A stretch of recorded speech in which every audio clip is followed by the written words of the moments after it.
Oui, alors bonjour, bienvenue en ce jeudi 21 février, en ce jeudi jour de paye. Alors je suis dans un décor différent, je suis assez loin de chez moi, aujourd'hui à Disraeli avec une équipe de hockey.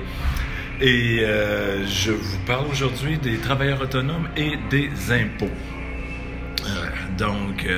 En premier, j'aimerais me présenter pour ceux qui voient cette vidéo-là, qui ne me connaissent pas. Mon nom est Frédéric Huillon, Huion, fondateur du site internet lefinancier.com, P-H-Y pour financier. Pourquoi ça? Parce que j'aime vulgariser les choses. Donc, depuis très longtemps, j'ai aidé des personnes, mon frère, à conduire pour son permis de conduire. J'ai aidé d'autres personnes qui voulaient apprendre le côté manuel quand ils savaient conduire le côté automatique. À l'école, j'aimais aider quand j'ai fait mon cours en navigation. Pour certains ne savent pas ça. J'avais le petit côté pratique et à l'école aussi, ça allait quand même assez bien après le secondaire. Donc, je pouvais aider des amis du côté intellectuel, je dirais, dans les notes à l'école, apprentissage. Et ce qui était le fun, j'ai appris, moi, de par mes premiers travail d'été, donc le côté manuel, donc ce qu'on appelle le plancher des vaches en campagne. Donc, on aime garder les choses simples et expliquer les choses pour que ça fonctionne bien. Donc, c'est un peu une petite bride de mon parcours. Les travailleurs autonomes et les impôts. Trois petits points là-dessus que je voulais aborder aujourd'hui avec vous. Premièrement, on dit que 70% des gens ont pensé un jour partir à leur compte. Donc, c'est une statistique intéressante. Donc, ce qui veut dire que peut-être, normalement, il devrait y avoir 70% de gens à leur compte, ce qui n'est pas vraiment le cas. Je dirais là-dessus, ça fait pas loin de 30 ans que je fais des impôts, autant particuliers de plus en plus pour les travailleurs autonomes. Je pense que j'attire parce que moi-même, je suis travailleur autonome depuis 2004. Là, j'ai commencé un petit travail là, depuis septembre. Certains le savent, là, je conduis un peu des autobus pour des transports spéciaux. Donc, ce que je vois beaucoup, par exemple, c'est que j'en ai dans différents domaines, entre autres les marketing de réseau qui me font un peu penser là, au point que je veux aborder, c'est que c'est pas toujours évident d'être à son compte. Je suis en train d'écrire justement là, un petit e-book là, qui s'en vient. J'ai la moitié, en tout cas. Il n'est pas tout à fait prêt. Ce que je pourrais vous dire, si vous aimeriez l'avoir, de me dire en commentaire en bas de la vidéo là, que vous aimeriez recevoir le e-book que je suis en train d'écrire. Parce que ce que je me rends compte, quand on est travailleur autonome, on doit avoir plusieurs chapeaux. Hein.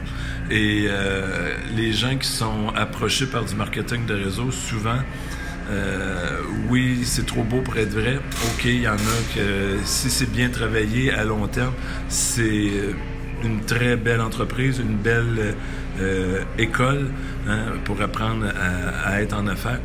Mais être en affaires, s'il y a plusieurs chapeaux, comme je disais, il y a les opérations, il y a le marketing et trois autres sujets là, que je suis en train d'écrire dans le e-book. Donc, c'est beaucoup plus vaste et le maillon le plus faible, malheureusement, c'est lui qui détermine le résultat final. Hein. Donc, s'il y a un maillon que les gens ne sont pas au courant du tout, donc ne font pas, ça détermine le résultat au bout. Donc, ce côté-là. Deuxième point que je voulais vous parler, ce qui est intéressant quand on est travailleur autonome, c'est que pour un employé, il y a son salaire. L'employeur enlève déjà automatiquement les impôts, les déductions à la source qu'on appelle, et il reste dans le compte de banque, la paye nette, et on peut dépenser ça. En travailleur autonome, c'est un peu différent. Hein? Puis le travailleur autonome, il est entre deux mondes. Hein? Il est entre un employé et une entreprise incorporée qui doit elle-même faire son rapport d'impôt. Elle est l'équivalent d'une personne morale. Donc, c'est différent. On est comme dans une zone grise entre les deux. On peut aller chercher les avantages d'une entreprise incorporée et on demeure quand même côté individuel. Ce que je veux dire, c'est que le travailleur autonome a ses revenus de travailleur autonome, a ses dépenses de travailleur autonome et il est imposé sur la différence en bas. Donc, l'impôt n'est pas tout à fait au même endroit. Souvent, j'ai des travailleurs autonomes, quand je fais les impôts, ils disent « Ah, je paye beaucoup d'impôts. » Ben, c'est que la réponse, souvent, je leur dis, c'est divise 152. Hein? Si tu avais travaillé pour un employeur qui t'aurait payé, ben, tu aurais eu le montant d'impôt à payer divisé par 52, il aurait été enlevé sur chacune de tes semaines, de tes payes. Donc, il y a un petit peu le petit côté là-dessus, mais c'est quand même le côté intéressant, c'est qu'on peut enlever des dépenses. Mais il y a deux termes en impôt qui sont vraiment majeurs. On parle de justifiable et raisonnable. Qu'est-ce que justifiable? Justifiable, c'est je dois être capable de justifier ma dépense que je l'ai occasionnée pour gagner un revenu. Exemple, aujourd'hui, tout à l'heure, j'ai pris au restaurant ici à l'Arena où je suis une bonne poutine. Et est-ce que je pourrais la mettre sur mon rapport d'impôt en tant que travailleur autonome? Non, je ne justifie pas. Je suis pas en train de travailler. Quoique là, je fais la vidéo, mais c'est hors contexte. Je la fais ici parce que je suis pas chez moi. Donc, je peux pas justifier cette dépense-là de repas comme travailleur autonome parce que j'ai pas gagné, j'ai pas travaillé ou j'ai pas dépensé pour gagner un revenu en tant que travailleur autonome. Le deuxième terme est raisonnable. Raisonnable, le meilleur exemple que j'aime donner à cette étape-là, c'est que des gens, des fois, se payent une croisière avec formation dessus. Et ils pourraient suivre la même formation de chez eux, de leur domicile, pour 500 $. Et là, ils se payent une croisière de 3, 4, 5 000 $. Donc, ce n'est pas raisonnable, cette dépense-là, parce que l'idée au bout, c'est qu'on se paye une formation, oui, mais un voyage en même temps. Donc, de plus en plus, à l'impôt, quand on arrive pour le faire, bien, il y a dans tout ce voyage-là et formation, on vient sortir seulement ce qui peut être déductible en tant que travailleur autonome, formation, qui peut passer là, en dépenses. Donc, souvent, ça va équivaloir à peu près ça, 500-700 $ au lieu de 500, et on ne passe pas le reste qui est vraiment pour des vacances, le transport, les repas et tous les loisirs qui sont à l'intérieur de ça ne font pas partie du côté affaires. Et le troisième point, je voulais vous parler de différence. J'ai suivi il y a quelques années une formation qui je voulais comme peaufiner mes connaissances en impôts. Et on avait deux personnes, une personne fédérale et provinciale. Et j'étais assis en arrière et la personne à côté de moi, qui était un peu plus dans le côté excavation, commence à dire, ben moi cette année, j'aurais pas beaucoup d'impôts à payer parce que je me suis acheté une pépine de 80 000 $, donc je vais passer sans dépenses. Il y a une nuance très importante dans dépenses et actifs. Hein. La pépine est une actif pour son entreprise et il y a un terme, là, je ne veux pas trop rentrer dans les détails, on appelle ça de l'amortissement. Donc la pépine ne sera pas une dépense, mais, sauf qu'à chaque année, on va pouvoir passer une partie de ce montant-là en dépenses, en usure. Un exemple rapide, c'est une automobile qui serait achetée pour une compagnie incorporée. Elle se dit, je vais l'utiliser pendant 5 ans. Elle achète, mettons, une auto 20 000 divisé par 5, ça fait 4 000.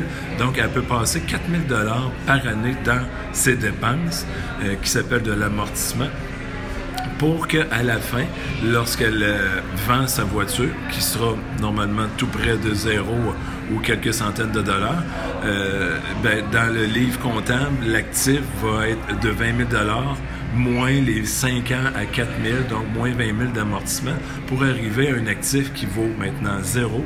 Je le vends tout près de zéro. Donc, il n'y a pas de gain ou perte en capital là-dessus. Là, je ne veux pas aller plus en détail de comptabilité là-dessus, mais c'est un point qui est quand même assez important. Donc, c'est un peu tout ça que je voulais amener aujourd'hui comme point, c'est que travailleur autonome, il y a des avantages, des inconvénients. Beaucoup rêvent et aimeraient partir à long compte. Comme je vous disais au début, si vous voulez m'écrire un petit commentaire, oui, j'aimerais avoir le e-book quand il sortira. J'espère le sortir bientôt. Donc, je fais un beau résumé où je mets noir sur blanc un peu tout ce qu'un entrepreneur doit aller chercher des connaissances. Et l'idée est que d'année en année, on améliore une de ces compétences-là à l'intérieur de là, les chapeaux que je parlais, pour améliorer nos résultats là-dessus. Sur ça, bien, j'espère que vous avez apprécié. Si oui, je vous demande bien gentiment de partager. C'est la meilleure des façons de me remercier là, quand je vous donne des conseils comme ça et que vous aimez. C'est je dirais notre salaire quand on fait des choses comme ça de façon gratuite. Donc, bon jeudi de paye. On est le 21 février, tout près de la période d'impôt qui va commencer pour moi. Donc, je disais tout à l'heure, je faisais de la bus, mais mars et avril, j'en ferai pas, ou peut-être quand ils vont m'appeler pour dire « Hey, on n'est pas capable une journée là, par semaine », peut-être que je dirai oui, peut-être que non, on verra. Alors, je vous souhaite une agréable fin de journée et on se reparle bientôt. Bye bye!